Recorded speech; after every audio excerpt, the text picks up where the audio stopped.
গত জুলাইয়ের রক্তক্ষয়ী গণ অভ্যুত্থানে ক্ষমতাচ্যুত হওয়ার 16 মাস পেরিয়ে গেলেও ভারতের মাটিতে বসে রাজনীতিতে ফেরার ছক কষছেন আওয়ামী লীগ নেত্রী শেখ হাসিনা ও তার দলের শীর্ষ নেতারা। জাতিসংঘের প্রতিবেদন অনুযায়ী শেখ হাসিনার সরকারের দমন পীড়নে প্রায় 1400 মানুষের মৃত্যু হয়। আওয়ামী লীগের অন্তত 600 জন প্রভাবশালী নেতা সীমান্ত পেরিয়ে কলকাতায় আশ্রয় নিয়েছে। ভারতে বসে দেশের রাজনীতিতে ফিরতে মরিয়া আওয়ামী লীগ গোপন আস্তানায় নেতাকর্মীদের নিয়ে ছক করছেন শেখ হাসিনা। সকলের হৃদয়ের স্পন্দন আগামীর বাংলাদেশের প্রধানমন্ত্রী জনাব তারেক রহমান বিশ্বাস করেন যে শেখ হাসিনা যখন ফিরবেন তখন তিনি একজন হিরো হিসাবে, একজন নায়ক হিসাবেই ফিরবেন। আজ থেকে 14 বছর আগে সংসদে দাঁড়িয়ে বলেছিলাম কি আর মাত্র 8 দিন ভোটের মাঠে থাকা কোন দল এগিয়ে এ নিয়ে চলছে একের পর এক জরিপ। এ দল পাবে আওয়ামী লীগের ভোট, এ নিয়েও চলছে চুলচেরা বিশ্লেষণ। একদিকে জান্নাতের টিকিট বিক্রি করছে, অন্যদিকে তাদের আমির নারীদের অসম্মান করছেন। 12 ফেব্রুয়ারি নির্বাচনে স্পষ্ট বার্তা দিলেন সেনাপ্রধান জেনারেল ওয়াকারুজ্জামান, যথাযথ সময় অনুষ্ঠিত হবে ভোট। জানিয়ে দিব এই মাত্র পাওয়া সর্বশেষ গুরুত্বপূর্ণ আপডেট খবর। দর্শক, এত সময় শুনছিলেন সংবাদ শিরোনাম, এবার থাকছে বিস্তারিত। তার আগে ছোট্টটা রিকোয়েস্ট করতে চাই, যারা এই ধরনের নিউজ দেখতে ভালোবাসেন দেরি না করে চ্যানেলটি সাবস্ক্রাইব করে বেল আইকনটা অল করে দিবেন। তাহলে কথা লম্বা না করে চলুন ভিডিওটি শেষ পর্যন্ত দেখতে থাকি। বাংলাদেশে 12 ফেব্রুয়ারি যে নির্বাচন এবং গণভোট অনুষ্ঠিত হতে যাচ্ছে, তারপর যে বিরাট ক্ষমতার পালাবদল ঘটবে, বাংলাদেশের গণভোটে হ্যাঁ জয়যুক্ত হওয়ার পর যে তাৎক্ষণিকভাবে সংবিধানটি বাতিল হয়ে যাবে, নতুন ধরনের একটা সরকার গঠনের যেসব পরিকল্পনার মধ্য দিয়ে বাংলাদেশের ক্ষমতার কেন্দ্রে থাকা দলগুলো, ব্যক্তিবর্গ বা কোনো একটি বিশেষ গোষ্ঠী যাচ্ছেন, তাতে বঙ্গভবন এবং বাংলাদেশের সর্বোচ্চ সাংবিধানিক পদাধিকারী ব্যক্তি প্রেসিডেন্ট শাহাবুদ্দিন চুপ্পু, তারা যে কতটা গুরুত্বপূর্ণ হয়ে উঠেছেন এবং তাদেরকে একটা সুস্পষ্ট মেসেজ পৌঁছে দেওয়া 12 তারিখের পর কি করতে হবে, 12 তারিখের পর ঠিক কোন সময় পদত্যাগ করতে হবে, কি ধরনের প্রতিক্রিয়া দেখাতে হবে এবং রাষ্ট্রপতি শাহাবুদ্দিন চুপ্পু যাতে যে ধরনের ঘটনা ঘটানোর প্রচেষ্টা নেওয়া হবে তাতে কোনো রকম আপত্তি না করেন, কোনো রকম বাধা প্রদানের চেষ্টা না করেন, কিংবা 1972 সালের সংবিধান তাকে যেসব ক্ষমতা দেয় সেসব ক্ষমতা বলে সেনাপ্রধান ওয়াকারুজ্জামানের সঙ্গে মিলে একটা জরুরি অবস্থা জারি সহ কোনো রকম অন্য পরিকল্পনায় না যান। সে কারণে বঙ্গভবনে ঢুকে রাষ্ট্রপতি শাহাবুদ্দিন চুপ্পুকে বার্তা দিয়ে আসা এত জরুরি হয়ে পড়েছিল যে মঙ্গলবার দিনভর রাষ্ট্রপতি শাহাবুদ্দিন চুপ্পুর বঙ্গভবনে অতিথিদের আনাগোনা ছিল। জামায়াতে ইসলামীর একটি প্রতিনিধি দল বঙ্গভবনে যাওয়ার ঘোষণা দেয় মঙ্গলবার, যে শনিবার তাদের আমির ডাক্তার শফিকুর রহমানের এক্স হ্যান্ডেল বা টুইটার হ্যান্ডেল হ্যাক করে জামায়াতের আমিরের অ্যাকাউন্ট থেকে কর্মজীবী নারীদেরকে পতিতা ডেকে যে পোস্টটি দেওয়া হয়েছিল, রোববার এসে জামায়াতে ইসলামী দাবি করেছিল যে সেই পোস্টটি হ্যাকিং এর মাধ্যমে হয়েছে। শুধু তাই নয়, সেই হ্যাকিংটি করা হয়েছিল বঙ্গভবনের একটা ইমেইল ব্যবহার করে। বিস্ময়কর ব্যাপার ছিল, মঙ্গলবার যখন তারা জামায়াতে ইসলামীর পক্ষে প্রতিনিধি দল নিয়ে প্রতিবাদ জানাতে বঙ্গভবন গিয়ে উপস্থিত হওয়ার ঘোষণা দিয়েছে, তখনও বাংলাদেশের পুলিশ, বাংলাদেশের গোয়েন্দা পুলিশ, ডিবি, যাদের কাছে গিয়ে আনুষ্ঠানিকভাবে অভিযোগও জানিয়েছিল জামায়াতে ইসলামী, তারা কোনোভাবে সংবাদ মাধ্যমকে জানায় নাই যে তাদের কোনো সন্দেহভাজন ব্যক্তি আছে জামায়াতে ইসলামীর আমিরের অ্যাকাউন্ট হ্যাক করার জন্য। এর সঙ্গে বঙ্গভবনের কোনো সম্পর্ক তারা খুঁজে পেয়েছে কিনা, কিংবা জামায়াতে ইসলামী সরকারকে কোনো আলটিমেটাম দেয় নাই বা জানতে চায় নাই যে কিভাবে সরকার বঙ্গভবনের মতো একটা স্পর্শকাতর জায়গায় বসে একজন সরকারি কর্মকর্তা জামায়াতের আমিরের অ্যাকাউন্ট হ্যাক করছেন, এ বিষয়টা গুরুত্বের সঙ্গে এবং দ্রুততার সঙ্গে, অগ্রাধিকারের সঙ্গে তদন্ত করে দেখছে না। এরকম কোনো প্রতিবাদ পুলিশের কাছে নয় কিংবা সরকারের সংশ্লিষ্ট মহলের কাছে না জানিয়েই জামায়াতে ইসলামী এই ঘোষণা দেয় যে তারা প্রতিবাদ জানাতে প্রতিনিধি দল নিয়ে বঙ্গভবনে গিয়ে উপস্থিত হচ্ছে। মানে এগুলো ভীষণ একটা কখনো না ঘটা ঘটনা, আনপ্রেসিডেন্টেড ঘটনা। কারণ বঙ্গভবনে গিয়ে প্রতিবাদ জানানো, এই যে দলে বলে প্রতিনিধি দল নিয়ে বঙ্গভবনে রাষ্ট্রের এই সর্বোচ্চ নিরাপদ জায়গায় ঢুকে পড়তে পারা, এর মধ্যে একরকমের যে একটা ভয় দেখানোর বিষয়, একটা জোর দেখানোর বিষয় আছে, সেটা আসলে না বোঝবার কোনো সুযোগ থাকে না। জামায়াতে ইসলামীর প্রতিনিধি দলই শুধু গিয়ে উপস্থিত হয় না প্রেসিডেন্ট চুপ্পুর বঙ্গভবনে মঙ্গলবার দিন, সেই একই দিনে গোলাম আজম পুত্র ব্রিগেডিয়ার জেনারেল আব্দুল্লাহিল আমান আজমি, তিনি গিয়েও উপস্থিত হন বঙ্গভবনে রাষ্ট্রপতি শাহাবুদ্দিন চুপ্পুর সঙ্গে দেখা করতে। কারণ জামায়াতে ইসলামীর প্রতিনিধি দলটি বিকেলবেলা গিয়ে সামরিক সচিবের পর আর পার হতে পারে না। তাদের উদ্দেশ্য ছিল, কারণ তারা জানে রাষ্ট্রপতির বঙ্গভবনে এখন আর কোনো দফতর নাই, বেশিরভাগ কর্মকর্তাদেরই সরকার সরিয়ে দিয়েছে। রাষ্ট্রপতি শাহাবুদ্দিন চুপ্পুই রয়টার্সে সাক্ষাৎকার দিয়ে সে কথা বলেছিলেন যে ধরনের অপমানের মধ্য দিয়ে তাকে যেতে হচ্ছে, তিনি 12 ফেব্রুয়ারি সে কারণেই পদত্যাগ করবেন। তার কর্মকর্তাদের, এমনকি তার মিডিয়া অফিসটা পর্যন্ত রাখা হয় নাই। কাজেই এই জামায়াতে ইসলামীর প্রতিনিধি দলের প্রত্যাশা ছিল যে তারাই সরাসরি রাষ্ট্রপতি শাহাবুদ্দিন চুপ্পুর সঙ্গে দেখা করতে পারবেন এবং তারা এক রকমের জানান দিয়ে আসবেন রাষ্ট্রপতিকে 12 ফেব্রুয়ারির গণভোটের পর কখন পদত্যাগ করতে হবে হবে এবং তিনি যাতে কোনো রকম এদিক ওদিক করবার চেষ্টা না করেন।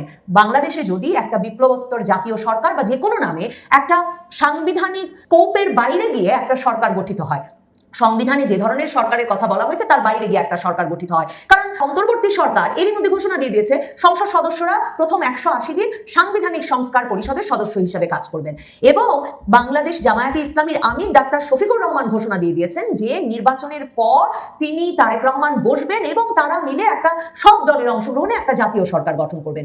কাজেই ওই যে সংখ্যাগরিষ্ঠ দলের নেতাকে ডেকে সরকার গঠন করতে বলা, রাষ্ট্রপতির ওপর যে দায়িত্ব ন্যস্ত, এগুলো যে কিছু আর রাষ্ট্রপতির করা চলবে না, এই বার্তাটা জামায়াতে ইসলামী পরিষ্কার বঙ্গভবনে গিয়ে শাহাবুদ্দিন চুপ্পুকে পৌঁছে দিতে চান।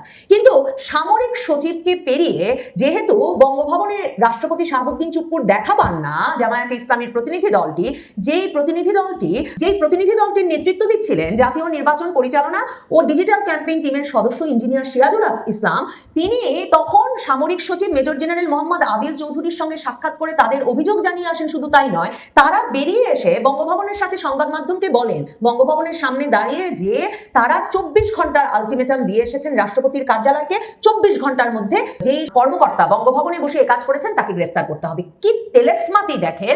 সাথে সাথে সেই কর্মকর্তাকে ধরতে ওই রাতেই অভিযান শুরু হয় পুলিশের, গোয়েন্দা পুলিশকে জামায়াতে ইসলামী কিন্তু রোববার অভিযোগ করেছে, কিন্তু তারা কিন্তু এতে কোনো সাড়া দেয় নাই। কিন্তু এই আলটিমেটাম ঘোষণার পরে এই খবর আসতে থাকে যে গোয়েন্দা পুলিশ সেই কর্মকর্তাকে ধরতে অভিযান শুরু করেছে এবং তাকে গিয়ে কিনা মানে বঙ্গভবনের কার্যালয়ের এক প্রোগ্রামার ওই সরকারি কর্মকর্তাকে গিয়ে পুলিশ একেবারে তার সরকারি বাসভবনেই পায়, একেবারে যাতে তারা সহজেই গ্রেফতার করে ফেলতে পারে। তাহলে এর আগে বঙ্গভবনে যাওয়ার কেন প্রয়োজন হলো সে প্রশ্ন নিশ্চয়ই জাগে।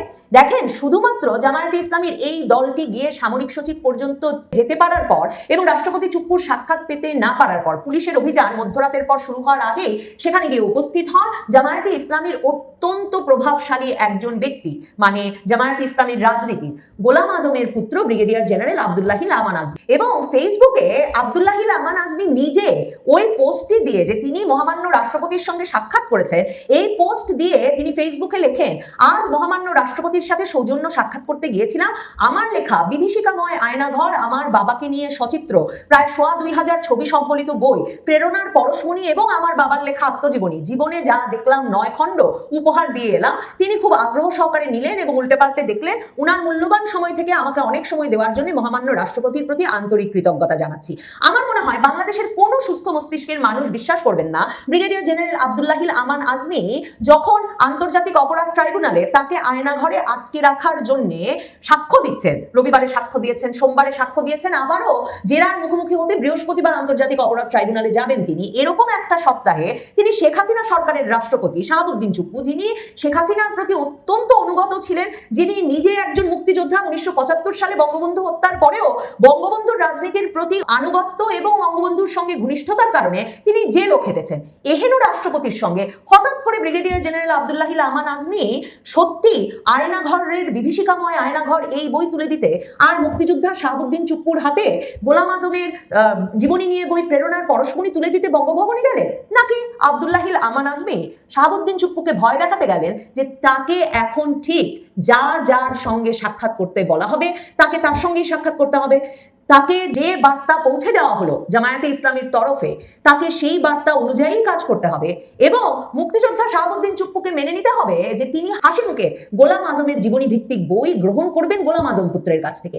গোলাম আজম পুত্র ব্রিগেডিয়ার জেনারেল আব্দুল্লাহিল আমান আজমি 2016 সাল থেকে তার অভিযোগ তিনি সেনা গোয়েন্দা সংস্থা পরিচালিত যে বন্দিশালা আয়নাঘর নামে পরিচিত সেখানে আটক ছিলেন 2024 সালের আগস্ট পর্যন্ত। সে বিষয়ে তিনি সাক্ষ্য দিচ্ছেন এখন আন্তর্জাতিক অপরাধ ট্রাইব্যুনালে এবং আগস্টের পর শেখ হাসিনা সরকারের পতনের পর তিনি যখন মুক্তি পেয়েছেন তারপর ব্রিগেডিয়ার জেনারেল আমান আজমিকে সেনাবাহিনী থেকে যে বরখাস্ত করা হয়েছিল 2009 সালে, সেই বরখাস্তের আদেশ বাতিল করা হয় এবং তাকে যে বাধ্যতামূলক অবসরে পাঠানো হয়েছিল কোনো বেনিফিট ছাড়া সেগুলো তুলে নিয়ে তাকে অবসরপ্রাপ্ত ব্রিগেডিয়ার হিসেবে প্রাপ্য সব আর্থিক ও অন্যান্য সুযোগ সুবিধা ফিরিয়ে দেওয়া হয়। ব্রিগেডিয়ার আমান আজমি 2024 আগস্টের পর থেকে বাংলাদেশ সেনাবাহিনীর সবচেয়ে প্রভাবশালী গুরুত্বপূর্ণ ব্যক্তিদের একজন হয়ে উঠেছেন। সেনাবাহিনীর ভেতরকার অনেক সূত্র বলে যে অন্তত 30% সেনা কর্মকর্তা, সেনা সদস্য ব্রিগেডিয়ার জেনারেল আমান আজমির প্রত্যক্ষ অনুসারী এবং তিনি যা বলবেন সে অনুযায়ী যে কোনো সিদ্ধান্ত নিতে তারা প্রস্তুত। এবং ব্রিগেডিয়ার জেনারেল আব্দুল্লাহিল আমান আজমি সহ এই রাজনীতিতে বিশ্বাসী একটা বিরাট অংশ মনে করেন যে 2024 আগস্টের বিপ্লবের পর, মানে যেই ঘটনাকে তারা বিপ্লব হিসেবে দেখেন, সেই বিপ্লবের পর বাংলাদেশ সেনাবাহিনীরও একটা বিপ্লবী চেহারা নেওয়া উচিত। যেই বিপ্লবী চেহারাতে বাংলাদেশ সেনাবাহিনীর একদিকে যেমন শেখ হাসিনার আমলে ব্রিগেডিয়ার আমান আজমির মতো অনেক যে বঞ্চিত সেনা কর্মকর্তারা আছেন তাদেরকে শুধুমাত্র যে পদায়ন ফিরিয়ে দেওয়া তাই নয়, অনেকের পদোন্নতি দেওয়ার স্বপ্নও আছে ব্রিগেডিয়ার আজমি। ব্রিগেডিয়ার আজমির এছাড়াও তিনি সরাসরি ভাবে ব্রিগেডিয়ার আজমি এবং ব্রিগেডিয়ার আজমির অনুসারীরা ভাবেন যে তাকে প্রতিরক্ষা মন্ত্রী কিংবা সেনাবাহিনীতে এমন একটা কোনো পদ সৃষ্টি করে তাকে সেখানে অধিষ্ঠিত করা উচিত যেখানে তিনি বাংলাদেশ সেনাবাহিনীকে একটা বিপ্লবী তরুণদের অংশগ্রহণে, যেটা হাসনাত আব্দুল্লাহ, আসিফ মাহমুদ, সজীব ভুইয়া, নাহিদ ইসলামদের স্বপ্ন যে তরুণদের অস্ত্র প্রশিক্ষণ দেওয়ার মাধ্যমে বাংলাদেশ সেনাবাহিনীকে একটা মিলিশিয়া বাহিনীতে রূপান্তর করতে পারবে। এখন ব্রিগেডিয়ার জেনারেল আব্দুল্লাহিল আমান আজমি অত্যন্ত গুরুত্বপূর্ণ কোনো বার্তা দিতে নিশ্চয়ই বঙ্গভবনে গিয়েছিলেন। সবচেয়ে গুরুত্বপূর্ণ বার্তা ধারণাই করা যায় এটা যে শাহাবুদ্দিন চুপ্পু কখন পদত্যাগ করবেন এবং তাকে কি কি পদক্ষেপে কি কি প্রতিক্রিয়া দেখাতে হবে বা কি প্রতিক্রিয়া দেখাতে হবে না 12 তারিখের পরে, কিংবা শাহাবুদ্দিন চুপ্পুকে হয়তো তারা 12 তারিখের আগেই সরিয়ে দেবেন। সেই প্রস্তাব নিয়েও জামায়াতে ইসলামী এবং জামায়াতে ইসলামীর তরফে ব্রিগেডিয়ার জেনারেল আব্দুল্লাহিল আমান আজমি গিয়ে থাকতে পারেন। নিশ্চিতভাবে তিনি বিভীষিকাময় আয়নাঘর এই বই শেখ হাসিনার রাষ্ট্রপতির হাতে তুলে দিতে যান নাই। যেই রাষ্ট্রপতি শেখ হাসিনার পায়ে হাত দিয়ে সালাম করতেন বলেই রাষ্ট্রপতি হতে পেরেছিলেন, এবং এমন রাষ্ট্রপতিকে কিছুতেই আর বঙ্গভবনে রাখা যায় না। সপ্তাহখানেক আগেও হাসনাত আব্দুল্লাহ এমন বক্তৃতা দিয়েছেন। আলী রিয়াজ শহরে শহরে গিয়ে সভায় সভায় গিয়ে বলছেন যে গণভোটে হ্যাঁ পাশ হলে, জুলাই সনদ পাশ হয়ে এলে বাংলাদেশে শাহাবুদ্দিন চুপ্পুর মতো প্রধানমন্ত্রীর পায়ে হাত দিয়ে সালাম করা রাষ্ট্রপতি আর হবে না। সেই রাষ্ট্রপতিকে গোলাম আজম পুত্র গিয়ে তার বাবার জীবনী দিয়ে এসেছেন এবং মহামান্য বলে অভিহিত করে পোস্ট দিয়েছেন এবং বলেছেন মহামান্যের প্রতি তিনি কৃতজ্ঞ। ভাববার কোনো কারণ নাই, যা লিখেছেন তা বোঝাতে চেয়েছেন। জামায়াতে ইসলামী সুস্পষ্টই বোঝাতে চেয়েছে তারা যখন চাইছে তখনই বঙ্গভবনের মতো রাষ্ট্রীয়ভাবে সবচেয়ে সুরক্ষিত থাকবার কথা যে ভবনটি, সে ভবনে দলে বলে ঢুকে পড়তে পারে। তারা চাইলেই রাষ্ট্রপতি শাহাবুদ্দিন চুপ্পুকে অন্তরাল থেকে বের করে এনে সাক্ষাৎ করে ছবি তুলে সে ছবি পোস্ট করে প্রকাশ করতে পারে, এবং তারা সম্পূর্ণ নিয়ন্ত্রণ প্রতিষ্ঠা করেছে বঙ্গভবন, বঙ্গভবনের দফতর এবং বঙ্গভবনের বাসিন্দা। প্রিয় দেশবাসী, আপনারা যে যেখান থেকে ভিডিওটি শুরু থেকে শেষটা মাত্র দেখছেন, আপনাদের সকলকে জানাই অসংখ্য ধন্যবাদ। যদি ভিডিওটি ভালো লেগে থাকে অবশ্যই সবার কাছে শেয়ার করে দিবেন, তাহলে সবাই সুস্থ থাকবেন, ভালো থাকবেন। অবশ্যই দেখা হবে পরবর্তী কোনো নিউজে। আসসালামু আলাইকুম।